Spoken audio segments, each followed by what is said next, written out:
Kia ora, Kiwi Codger here, and welcome to episode 60, New Zealand's First Hanging, part 2. All references for this episode are listed below. If you haven't watched the first part, then now's a good time. So we left part 1 with the 16-year-old lad, Maketu, imprisoned in the city jail awaiting trial. He's been there since the end of November 1841, about 3 months. Let's just do a quick recap on the timeline. The treaty is signed in February 1840. The first capital is at Okiato in the Bay of Islands. Governor Hobson moves the capital to Tamaki Makaurau in late 1840 and names it Auckland. The new capital is an empty, fern and flax-covered isthmus. Auckland is to be built from the ground up. Settlers begin flooding in. 10 communities spring up in the Shortland Street, Queen Street areas. The first land auction, scheduled for early 1841, is delayed, so permanent structures are only being built for the new government and its staff. The land auction is eventually held in April 1841. Construction of houses and businesses now gets underway in earnest. Here's a map of Auckland in January 1842, about 10 months after the first auction. This map doesn't just show the important buildings, it shows all the buildings. This area here is Knobsville, where government officials live. Now, the governor's house is here. They have spectacular views out over the Waitemata. Princes Street here has the government offices. Britomart Point has Fort Britomart still under construction. Here is where the Anglican Cathedral, St. Paul's, is being constructed. This is Commercial Bay, with Queen Street designated as the main commercial street. Housing is going up around here and here. The European population on the Auckland Isthmus in early 1842 is around 2,000 people. The Maori population from Waiheke, Marautai, Mangere and beyond is providing the necessary trade and food to keep the settlement well fed. Here's a sketch from 1843 of Queen Street. Here is the new courthouse, the jail wall. This is the Blue Bell Hotel. To match it with the previous plan of 1842, I have deleted some of the buildings. So Queen Street is pretty empty. In 1842, the Supreme Courthouse here is nearing completion and due for opening in late February. Here is a sketch of the courthouse and jail done in 1855. With a little modification, we can take it back to 1842 like so. The jail is only a few months old itself. These are the stocks mainly used to shame drunkards. For the last few weeks, Maketu has been hearing the sounds of construction of the courthouse. The first session is scheduled for early March. His will be one of the more anticipated trials. The Supreme Court opens Monday, the 28th of February, 1842. It's packed. However, not as packed as for Maketu's trial on the Tuesday.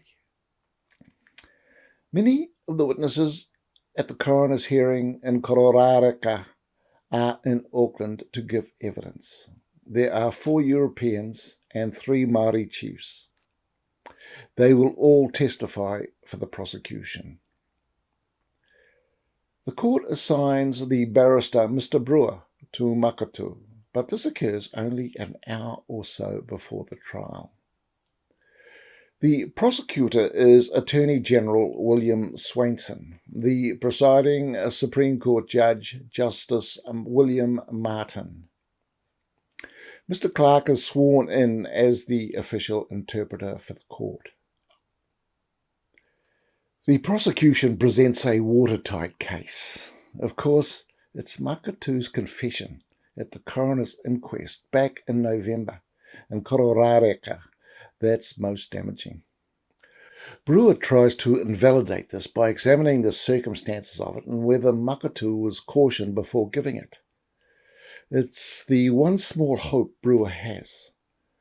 But Swainson recalls Thomas Spicer, who confirms that Maketu was cautioned in Māori before giving it. After the closing addresses by Swainson and Brewer, Justice Martin sums up. The jury retires to consider their verdict. After a few minutes, they return with a verdict of guilty. It's the afternoon of Tuesday, the 1st of March. The judge defers sentencing until Thursday. Maketu is escorted through the side door back into the jail. A number in the courtroom are Māori. The interpreting by Clark has been beneficial for them as well as Maketu, but made the trial longer than expected. Thursday comes fast enough. Justice Martin begins delivering sentences for all the cases in the first session. Maketu's is the last case. Everyone is deathly silent. Justice Martin places the black cap upon his wig. The Europeans in the court know what's coming. Justice William Martin delivers the first death sentence in New Zealand. The date for the execution is set for 5 days' time, the coming Monday, the 7th of March, 1842, at noon. It's probably only at this time that Maketu becomes fully aware that he is to die. His people are not coming to save him. He feels abandoned and alone. The import of all the events of the last 3 months now heavy on him. He is led back to the jail as people spill out of the courthouse. Word spreads like wildfire. This is big news. It's probable that Maketu has turned 17 during his time in jail. He is around 6 feet tall, but really he's just a lad. On Sunday, the courthouse is used as a church, as St. Paul's, the Anglican cathedral, is still under construction. Reverend Churton delivers a sermon with the events of the preceding week and the week to come in mind. The hymns and prayers drift across the jail. Perhaps these have some effect on Maketu, for in the early hours of Monday morning, he requests to be baptized. Reverend Churton is summoned and baptizes Maketu in the prison grounds. He has been known all his life as Maketu Wharitotura. He will die Wuramu Kingi Maketu. As the sun peeks over the Waitemata, horse-drawn carts deliver the timber for the gallows. Construction sounds wake those at the Bluebell Hotel. The workmen have a deadline. At 11 a.m, a contingent of soldiers from Fort Britomart arrive and form a square perimeter around the new gallows. The Queen Street shore has more native canoes than usual. Māori have travelled far to be here.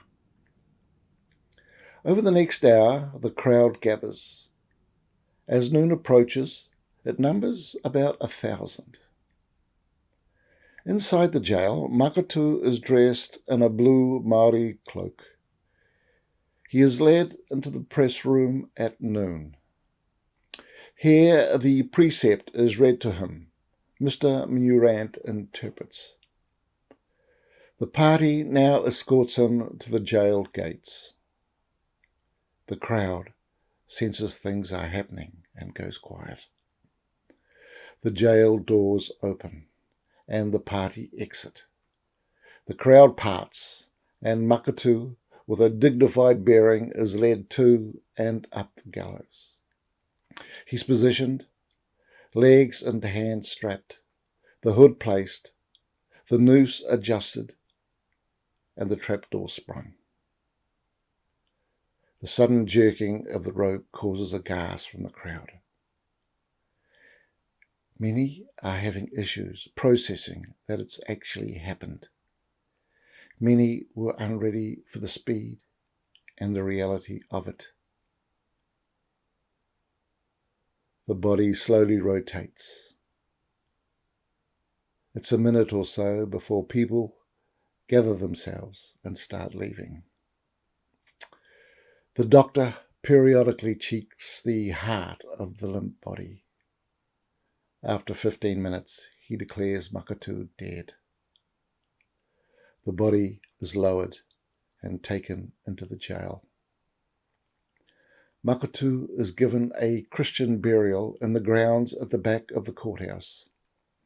The service conducted by Reverend Churton and attended by a few who got to know him during his stay.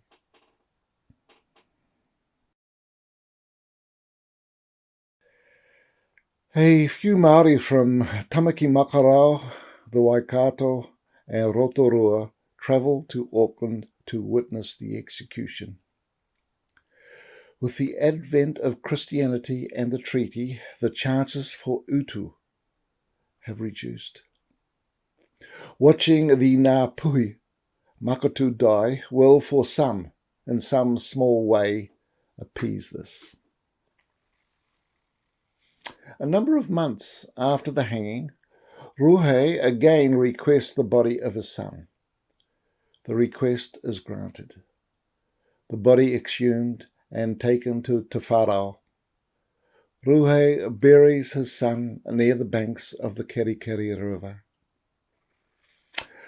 After some time, Ruhe goes inland to prepare a feast for the hahunga, the ritual scraping of the bones.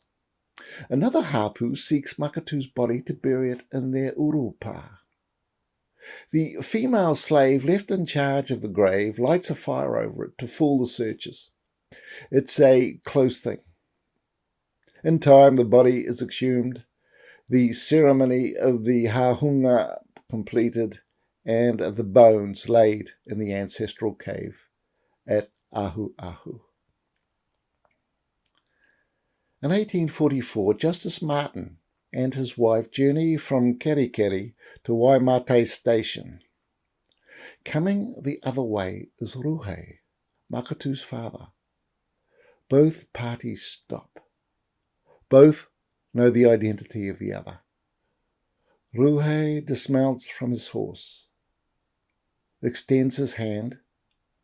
They shake, and without a word, both parties move on. That same year, with the grief of his son's death still raw, he writes a lament for his son.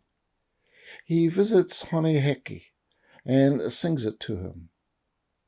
This adds fuel to Hone's concern about British authority that leads to the Flagstaff War the following year. Perhaps, if time had permitted, a better trial defence for Maketu may have been temporary insanity. Ruhe and others in his family were prone to deep bouts of paranoia.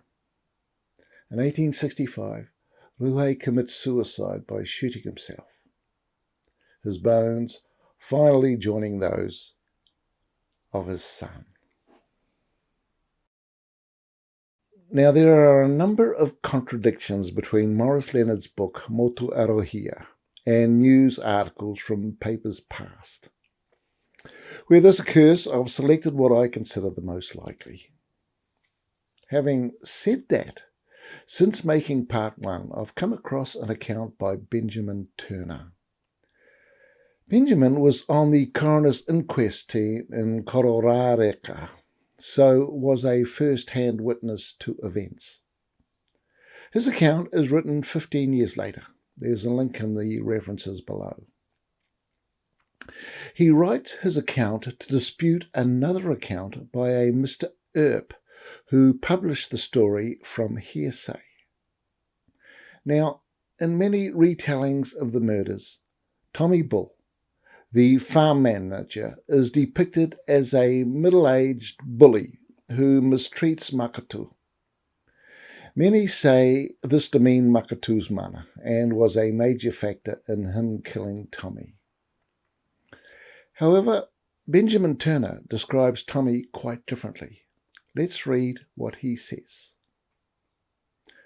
Now, this poor old man, the servant of Mrs. Robinson, as Mr. Earp calls him, was upward of 60 years of age and more helpless than a boy of 14 years of age.